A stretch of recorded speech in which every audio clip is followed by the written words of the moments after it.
So the next question has been in the comments, not only here for Q&A, but also in the poll that I post every week, and something I'm also pretty curious about myself. So Project Veritas posted another video based on leaked materials that expose our colleagues' names and also put them at risk. So what are we doing to actually stop leakers, and how are we keeping our colleagues safe? And I know that Heidi is on the line as well to help you answer this one, but something that I've seen in the comments quite frequently. Yeah, and I mean, Heidi should definitely jump in on this, but I mean, there are a lot of questions that we get a lot of the time around, when people leak stuff, do we find them? And, and I've been clear that we have the number of efforts to find people and we terminate people and pursue the recourse that we have when we identify them. And in this case, we did find them. So, Heidi maybe can talk a bit about that. But we generally don't talk about it or go out of our way when we find folks who leak. But we do a reasonably good job at this, and I think it's the kind of flip side of the coin from having an open culture is we can be open and we can share a lot of stuff, but we also need to be very good at rooting out people who are leaking stuff. And I think over the last year there have been more leaks than I think all of us would have wanted, but we also find a lot of the folks and terminate them. So anyhow, Heidi, why don't you go for it? Sure, I'm happy to. As you said, we generally don't share specifics around the actions we take to mitigate and investigate leaks because we don't want leakers to find a way around them. But we do take leaks very seriously. We always investigate them to the fullest extent possible.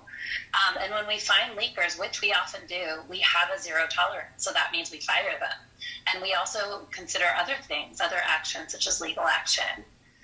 For those of you who don't know the context around this question, Project Veritas released a video last week alleging that they had uncovered a new effort to censor vaccine concerns globally.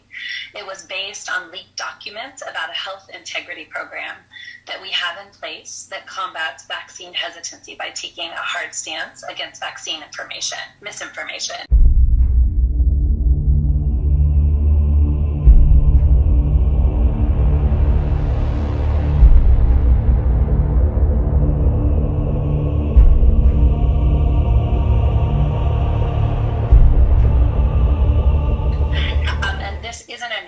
This is a program we've proudly spoken about publicly in our blog.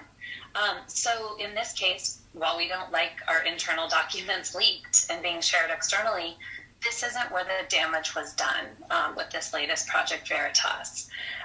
The leakers here were searching for these documents. It seems they leaked them to sabotage our efforts because they didn't agree with the direction of the company.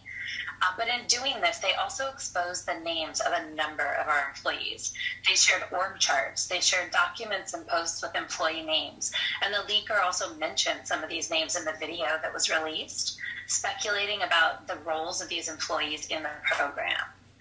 And once documents are out of the company, it's very hard for us to control what happens to them. It's hard for us to control what media outlets are going to do with them. And they almost always include employee names. This was not an isolated incident. So leaking really puts our colleagues at risk. And the same is true when employees leak our Q&As. When these things happen to our employees, our legal and HR and global security teams support them, that we want to ensure people's safety. But as you can imagine, this is incredibly upsetting and very distressing for our colleagues. I am happy to confirm what Mark said. In this case, we did find the leaker. It was a data center technician in our Prineville data center, and he was fired last week. We're also continuing to investigate additional potential leakers, and we plan to take action there too. We're also working on continuing to ramp up our investigative techniques as our company grows to make sure we can continue to find and fire leakers. One thing this case does show, though, is that leaks are always bad for the company. They threaten our open culture, as Mark said. They make it harder for us to achieve our goals, and they generally encourage more leaks, including those that put our colleagues at risk. I know some people here feel that there are good leaks and there are bad leaks, but they're all damaging and they're not the right way to bring about change, especially at a company like this where people are free to share their opinion and to raise questions to Mark here at Q&As. You may think you're leaking because you want to hold leadership accountable or that you're on the right side of history, But that is very subjective, and you may not have all the information to make that call. And the people who leaked our coworkers' names last week, they thought they were doing the right thing too.